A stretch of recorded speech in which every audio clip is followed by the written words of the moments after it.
अस्सलाम वालेकुम फ्रेंड्स, आज मैं आपको बताऊंगी कि आप अपने फ़ोन में कैलेंडर में कोई भी इवेंट या बर्थडे या फिर कोई भी आने वाली तक जो है डेट कैसे सेव कर सकते हैं ताकि आपको उसका पता चल जाए। आप जाएं अपनी एप्लीकेशंस में, वहाँ पर ऊपर आप देखें कैलेंडर, नंबर लिखे हुए होंगे, आपको नज़र आ रहा है राइट लेफ़्ट करके। इधर देखें कैलेंडर है, आपने कैलेंडर पे क्लिक किया तो ये मंथ खुलाएगा।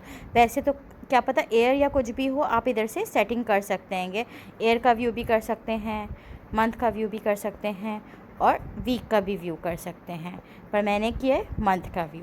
मुझे करना है सपोज़ आने वाले दिनों में 26 अगस्त को सपोज़ कुछ सेट करना है, तो मैंने किया प्लस पे क्लिक। किया, मैंने टाइटल दिया जैसे कि टेस्ट डे या बर्थडे, कुछ भी आप लिख सकते हैं जो आपका दिल करे। अच्छा, स्टार्ट टाइमिंग यानी कितने बजे आपका अलार्म स्टार्ट हो 26 को, तो पूरा दिन ही चलता रहे, भले रात में 12 बजे से वो नोटिफिकेशन ना ऊपर नोटिफिकेशन रहेगी, ठीक है। और कब तक रहे, एंड कब हो, भले 1 बजे बंद हो जाए, ठीक है, मैंने सेट कर दिया। फिर जो है कितनी देर पहले अब मुझे जो है रिमाइंडर आना चाहिए, मैंने ऐड किया।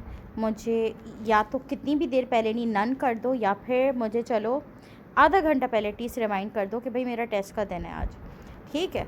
और जो है रिपीट, अगर कोई एनिवर्सरी या बर्थडे होती ना तो मैं रिपीट ईयरली कर दूँ।